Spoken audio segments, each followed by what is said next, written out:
ഇയാളെ നാട്ടിൽ വന്നാൽ പിന്നെ ആൾക്ക് എങ്ങോട്ടെങ്കിലൊക്കെ ഒന്ന് പോകണം കേട്ടോ. അപ്പൊ എന്റെ കൂടെ പോകുന്നെന്ന് പറഞ്ഞിട്ടേ ഞാൻ ആളെയും കൂട്ടിയിട്ട് കോട്ടപ്പാടം വരെ ഒന്ന് വന്നിക്കാം. ഇവിടെ വന്ന് എന്തെങ്കിലുമൊക്കെ വാങ്ങിച്ചു കൊടുത്തിട്ടേ തിരിച്ച് മാളിക്കുന്നത്തെ വീട്ടിൽ തന്നെ ബസ് കയറ്റി വിടണം എന്നൊക്കെ കരുതി വന്നതാണ്. എന്റെ അമ്മ വിളിച്ചിട്ടേ ഇവളുടെ കൂടെ വീട്ടിൽ തന്നെ തിരിച്ച് ചെല്ലാൻ പറഞ്ഞിട്ടുണ്ടായിരുന്നു. അങ്ങനെ ആദ്യം തന്നെ ഞങ്ങൾ കോട്ടപ്പാടത്തുള്ള മജലിസിൽ കയറിയിട്ടേ ഓരോ ജ്യൂസൊക്കെ കുടിച്ചിട്ടുണ്ടായിരുന്നു. പിന്നെ അത് ആൾക്ക് കുറച്ച് മിഠായി വാങ്ങിച്ചു കൊടുത്തിട്ടുണ്ടായിരുന്നു. ഇയാൾക്ക് കഞ്ഞി ചോറൊന്നും വേണ്ട കേട്ടോ. എല്ലാ നേരം ഇതാ മിഠായി കൊടുക്കുകയാണെങ്കിൽ ആൾ ഫുൾ ടൈം ഹാപ്പി. എന്റെ കാലിൽ പാദസരം കണ്ടപ്പോഴേ ആൾക്കൊരു മോഹം കേട്ടോ. കാലിൽ പാദസരം ഇട്ടാലേ അങ്ങനെ ഉണ്ടാവും എന്നുള്ളത്. സ്വർണ്ണം വാങ്ങിച്ചിട്ട് ഏതായാലും ഇപ്പൊ പാദസരം നടക്കൂല. പിന്നെ ഞാൻ ഇവൾക്ക് പാദസരം വേണമെന്നപ്പോ ഒരു ഫാൻസി കയറിയിട്ട് ഞങ്ങൾ അങ്ങനെ പാദസരം വാങ്ങിച്ചിട്ടുണ്ടായി. ഫാൻസിയിൽ കയറിയപ്പോ പിന്നെ ഞാനും കുട്ടികൾക്ക് അല്ലറ ചില സാധനങ്ങളൊക്കെ വാങ്ങിച്ചിട്ടുണ്ടായിരുന്നു. തിരിച്ചു പോരാൻ നിന്നപ്പോഴാണ് ആൾക്ക് വിശക്കണുണ്ട് എന്ന് പറഞ്ഞു. പിന്നെ ഒന്നും നോക്കില്ല, അവിടെ ഉള്ള ഒരു ബേക്കറി കയറിയിട്ടേ അവിടുന്ന് കുറച്ച് പപ്സും വാങ്ങിച്ച് അങ്ങനെ നേരെ ഞങ്ങൾ പിന്നെ എന്റെ വീട്ടിലേക്കാണ് വന്നിട്ടുണ്ടായത്. വീട്ടിൽ വന്ന് ഞങ്ങൾ ചായയൊക്കെ കാച്ചിട്ടേ പപ്സും ചായയൊക്കെ കുടിച്ചിട്ടുണ്ട്. കോട്ടപ്പാടത്തേക്ക് ഞങ്ങൾ പോയപ്പോഴേ എനിച്ചുകുട്ടി നിയമോളെ മദ്രസക്ക് വയ്ക്കായിരുന്നു. അപ്പൊ പിന്നെ ഞങ്ങൾക്ക് അവിടുന്ന് അങ്ങനെ മാളിക്കുന്നക്ക് പോകാനും പറ്റൂല. ഓല് മദ്രസ വിട്ട് വന്നിട്ട് കാണാൻ തിരിച്ചിനി മാളിക്കുന്നത്തെ വീട്ടിലേക്ക് പോകാൻ വേണ്ടിയിട്ട്.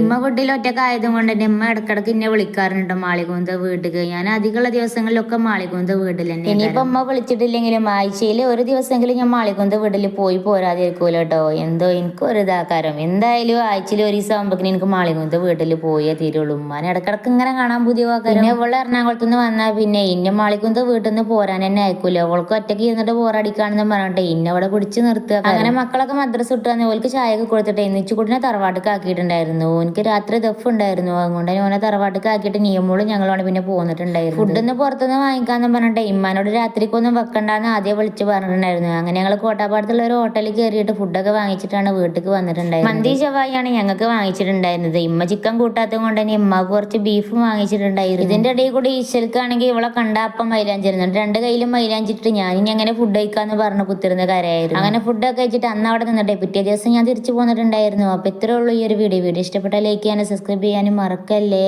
അടുത്തൊരു വീഡിയോ ആയിട്ട് വീണ്ടും വരാം. ടാറ്റാ.